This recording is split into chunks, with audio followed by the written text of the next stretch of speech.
నమస్తే, welcome to BRK. నేను మీ Jahnavi. International yoga day ఈ సందర్భంగా యోగాకి సంబంధించిన అద్భుతమైన అంశాలు మనకు తెలియజేయడం కోసం మనతో ఉన్నారు 109 సంవత్సరాల మహర్షి అని చెప్పాలి. నిజంగా 109 సంవత్సరాల బాబా. మరి ఒక్కసారి యోగాకి సంబంధించి ఆ బాబా మాటల్లో అడిగి తెలుసుకుందాం. నమస్తే గురూజీ. హరి ఓం. అయితే యోగా చాలా ఇంపార్టెంట్. ఇంటర్నేషనల్ యోగా డే అనేది మనం గత 11 సంవత్సరాల నుంచి చూస్తున్నాం కదా గురూజీ. అసలు యోగా గురించి మీ మాటల్లో ఏం చెప్తారు? ముందుగా దైవ ప్రార్థన. మూషిక వాహనం మోహదక హస్తం విఘ్న వినాశకరం పార్వతీ ప్రియనందనం శ్రీ గణపతిం భజే.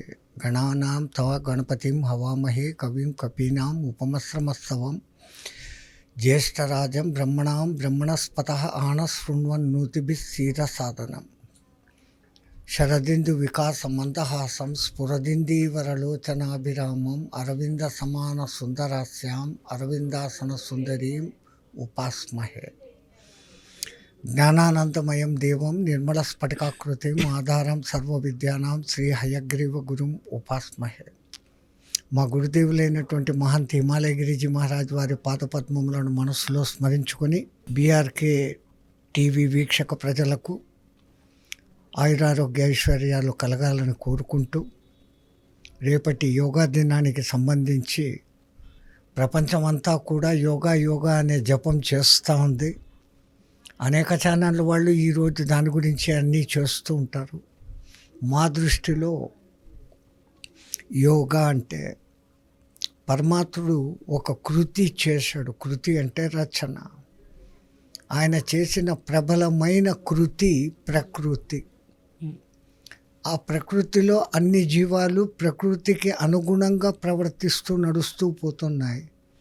అవి ఏ జబ్బులు లేక, ఏ కంటద్దాలు పెట్టుకోక, ఏ చెవిటి మిషన్లు పెట్టుకోకుండా సహజమైన మరణం పొందుతున్నాయి తప్ప ఈ టెన్షన్లు, ఈ ఇబ్బందులు, ఈ రోగాలు అవి ఏది వాటికి లేవు.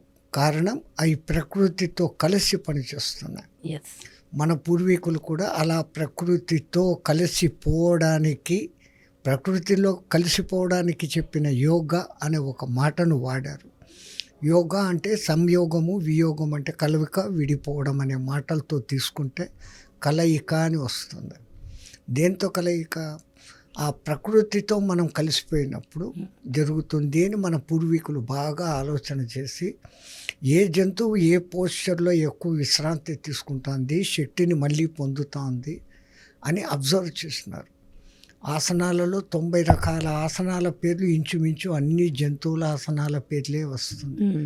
బకాసనమని, గరుడాసనమని, మత్స్యాసనం, జలచరాలు, భూచరాలు, పక్షులు మూడింటిని అబ్జర్వ్ చేశారు వాళ్ళు. మకరాసనం అంటారు, మత్స్యాసనం అంటారు, కూర్మాసనం అంటారు. ఇవన్నీ జలానికి సంబంధించింది. బకాసనం అంటారు, గరుడాసనం అంటారు, కుక్కుటాసనము అంటారు. ఇవన్నీ పక్షుజాతులను అబ్జర్వ్ చేసినట్టు. ఇంకా జంతుజాలాన్ని చూసి శశాంకాసనమని, మయూరాసనమని అనేక రకమైన ఆసనాలు ఉన్నాయి. వాటి ప్రయోజనాలు వాటికి ఉన్నాయి. ఆ పోస్చర్లో కూర్చున్నప్పుడు ఈ నరాలలో రక్త ప్రసరణ ఏ భాగానికి ఎట్లా ఎక్కువ చేరుతుంది, నాడులలో నుంచి ప్రాణశక్తి ప్రవాహము ఆయా అంగాలకు ఎలా చేరుతుంది, వాళ్ళు ఎన్నో రకాల శోధనలు చేసి ఆయా జబ్బులకు, ఆయా బాధలకు ఆయా రకమైన యోగా చేస్తే ఉపశమనము అని మందులతో పని లేకుండా ఉత్త యోగాసనాలతోనే ఆరోగ్యాన్ని చేసుకోవాలని చూసిన మహానుభావులు వాళ్ళు నేర్పించారు.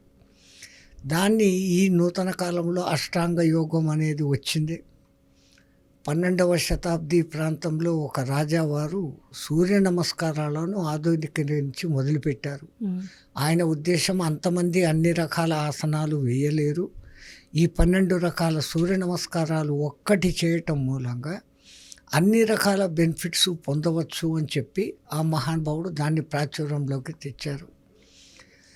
ఈ ఆధునికత పెరిగిపోయిన తర్వాత దాంట్లో నుంచి కొత్త పద్ధతులు, ముందు ఎవరైతే మనల్ని గేలి చేసి ఏంటో ఇట్లా కూర్చుంటారు, అట్లా కూర్చుంటారు, ఏమవుతుందని ఎగతాళి చేసిన వాళ్ళే దాంట్లోని నిజాన్ని కనుక్కొని దానికి కొత్త పేరు పెట్టి ఏరోబిక్ ఎక్సర్సైజులని అదని ఇదని చేశారు. దీంట్లో అయ్యంగార్ యోగా అనే ఒక విధానం ఉంది. దాంతో బెల్ట్లు సహాయంతో యోగాను స్ట్రెస్ చేయడం అనేది. ఆయా పోస్చర్లలో కూర్చున్నప్పుడు ఆ కండరాలు సంపూర్ణంగా రిలాక్స్ అయ్యి నూతన ఉత్తేజాన్ని పొందుతాయి. చిన్న చిన్న జబ్బులతో మొదలుకొని ఇప్పుడు ఈ సయాటికా పెయిన్ అనేది ఎక్కువ, బ్రెయిన్లో ట్యూమర్స్ అనేది ఎక్కువ, ఈ L4 L5 అనే బ్యాక్ బోన్ పెయిన్స్ ప్రాబ్లంలు ఎక్కువ. వీటన్నిటికీ పరిష్కారం యోగాలో ఉంది. దాన్ని ఇప్పుడు వాళ్ళు ఒక సైన్స్గా డెవలప్ చేసి అత్యద్భుతంగా దాంట్లో నుంచి ఫలితాలు పొందుతూ అవి చేయిస్తున్నారు. ఆ చేసేటప్పుడు దానికి సంబంధించిన ట్రైనింగ్ పొందిన మంచి ట్రైనర్ ఉండాలి. గురు సమక్షంలోనే ఏది చేసినా గురువు అనేది ఒకటి ఉంటాడు. గురువు లేనిది గుడ్డి విద్య అంటారు. తో ఆ గురువు ముందు పర్ఫెక్ట్గా ఉన్నాడు అంటే ఎంతోమందిని తనలాగా పర్ఫెక్ట్గా చేయగలడు. తానే సరిగ్గా లేకుండా ఇతరులకు చేయాలని చూడడము ప్రమాదకరము. ఇప్పుడున్న వాళ్ళలో ఎవరూ అలాగా లేరు. అందరూ కూడా అద్భుతంగా వాళ్ళు ప్రావీణ్యత పొంది జీవనోపాధి పొందుతున్నారు. అందరికీ ఆరోగ్యాన్ని అందిస్తున్నారు. ఒక్కొక్క ఆసనం వెనకల ఒక్కొక్క ప్రయోజనము. ఆ పేర్లు పెట్టడం వెనకనే దాని అర్థాలు తెలిసిపోతాయి. మామూలుగా అందరూ సుఖాసనంలో కూర్చుంటాం, అది ఆసనం జనరల్. ఇంకా ప్రత్యేక ఆసనాలు అన్నప్పుడు ఆసనాలన్నిటిలోకి రాజా అని చెప్పబడే కొన్ని 3 ఉంటాయి. పద్మాసనము అంటాం, సర్వాంగాసనము అంటాం. దాని పేరే సర్వ అంగ ఆసనం. అన్ని అంగాలు యాక్టివేట్ అయ్యేదానికి సర్వాంగాసనం వేస్తారు. తలను షార్ప్ చేసుకునేదానికి, బుద్ధి కుశలత పెంచుకునేదానికి, పీస్ ఆఫ్ మైండ్ వచ్చేదానికి శీర్షాసనం సాధన చేస్తారు. ఇప్పుడు కుక్కుటాసనం అని చెప్పబడేటువంటి జల పద్మాసనం కనుక వేయగలిగితే రాళ్ళు తిన్నా అరిగిపోతాయి. కిడ్నీలో రాళ్ళు, ఇప్పుడు ఏదో అందరూ అంటారు కిడ్నీలో రాళ్ళు, లివర్లో రాళ్ళు, ఆడరాళ్ళు, ఈడరాళ్ళు. ఏ రాళ్ళైనా కానీ అవి రెగ్యులర్గా కొన్నాళ్ళు చేస్తే అవి కరిగిపోతాయి ఆసనం వల్ల. దాని పేరే కుక్కుటాసనం. కోడి చూడండి మీరు, అన్ని రకాల రాళ్ళు, కూళ్ళు అన్నీ తినేస్తుంది అది. అట్లాగనే పావురాసనం అనేసి ఉంటుంది. తర్వాత భుజంగాసనం అన్నది. అది జీర్ణశక్తి సరిగ్గా లేని వాళ్ళకు జీర్ణశక్తిని పెంపొందించేదానికి భుజంగాసనం పనిచేస్తుంది. అట్లాగనే బ్యాక్ బోన్ ప్రాబ్లం ఉన్నప్పుడు కూడా భుజంగాసనం అత్యద్భుతంగా పనిచేస్తుంది.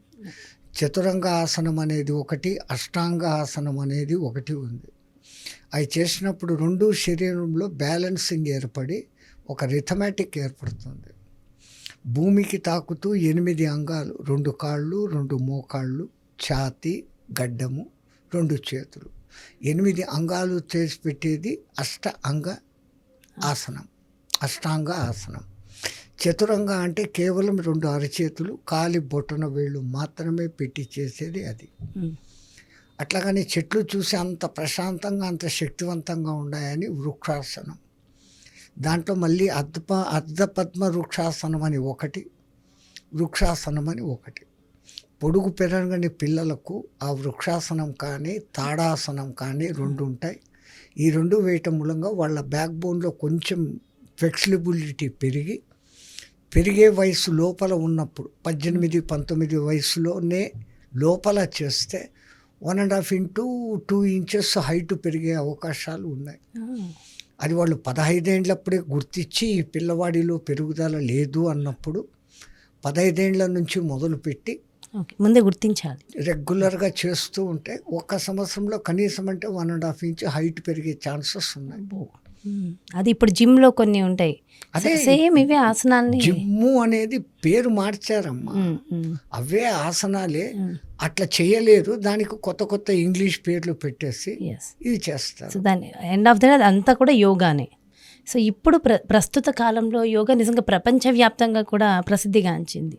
ఒకప్పుడు ఉండింది, కొంతకాలం మరుగైతుంది. ఏదైనా అంతే తల్లి, కొంతకాలం మరుగైతుంది. మళ్ళీ పాత ఒక రోత కొత్త ఒక వింత అని ఏదో చేస్తారు. మళ్ళీ పాతదే కరెక్ట్ అని కనుక్కొని మళ్ళీ ఆధారికే వస్తారు. ఇప్పుడు ఏ విద్యలు వచ్చినా దానికి కొత్త రూపాలు. ఇంకోటి హీట్ రూమ్ యోగా అని ఒకళ్ళు పెట్టారు. ఆయన కనిపెట్టిన ఆయన పేరు విక్రమో త్రిక్రమో అని ఒక ఆయన ఉన్నాడు. ఆయన ఆ రిథం కనిపెట్టి ఒళ్ళులో నుంచి చెమటను ఎక్కువ రప్పించాలా అంటే స్వెట్.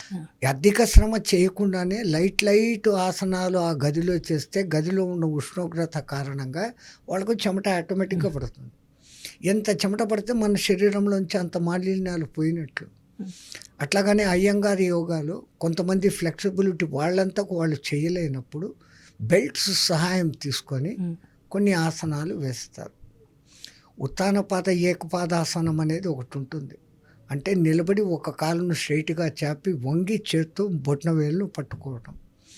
అది అందరికీ చేత కానప్పుడు ఆ కాలుకు పాదానికి ఒక బెల్ట్ పెట్టి చేత్తో పట్టుకొని ముందు కొంచెం తర్వాత కొంచెం ముందుకు బెండ్ అవుతూ ఆ ఫ్లెక్సిబిలిటీ వచ్చేంత వరకు సహకరిస్తుంది. విత్ ఇన్స్ట్రుమెంట్స్తో సహాయంతో చేసేది అయ్యంగారి యోగా. ఏ ఇన్స్ట్రుమెంట్స్ లేకుండా ఎక్కువ కఠినమైన వంకరలు తిరగకుండా సులభంగా చేసే యోగా చేసే పద్ధతి ఉండేది హీట్ రూమ్ యోగా. అయితే హీట్ రూమ్ యోగా అంటే క్లోజ్డ్ రూమ్లో అది మంచిదంటారా? ఓపెన్ ఎయిర్ 40 టెంపరేచర్ పెడతారు. బట్ ఆ పెట్టినప్పుడు అక్కడ తీసుకోవాల్సిన జాగ్రత్త ఫ్రెష్ ఎయిర్ ఎప్పటికీ లోపలికి వస్తూ ఉండాలి. ఒకే రూమ్లో ఒక 10 మంది ఉంటారు. వాళ్ళు విడిచిపెట్టిన కార్బన్ డైఆక్సైడే అక్కడ నిండిపోయినప్పుడు ఆ యోగా పుణ్యానికి బదులు పాపానికి పోతుంది, కారణమవుతుంది. మంచి జరగాల్సిన చోట చెడు జరిగే కొన్ని లేదు. ఈ కాలంలో వాళ్ళు ఆ జాగ్రత్తలన్నీ తీసుకుంటున్నారు. ఇప్పుడు వస్తున్న ఏసీ విధానాల్లో కూడా ఫ్రెష్ ఎయిర్ సిస్టమ్ అనేది ఒకటి ఉంది. కాలం మారిందమ్మా, అన్ని టెక్నాలజీలు పెరిగిపోయాయి, అన్ని వాళ్ళు ఇష్టం వచ్చినట్టు సుఖంగా చేస్తూ ఉన్నారు.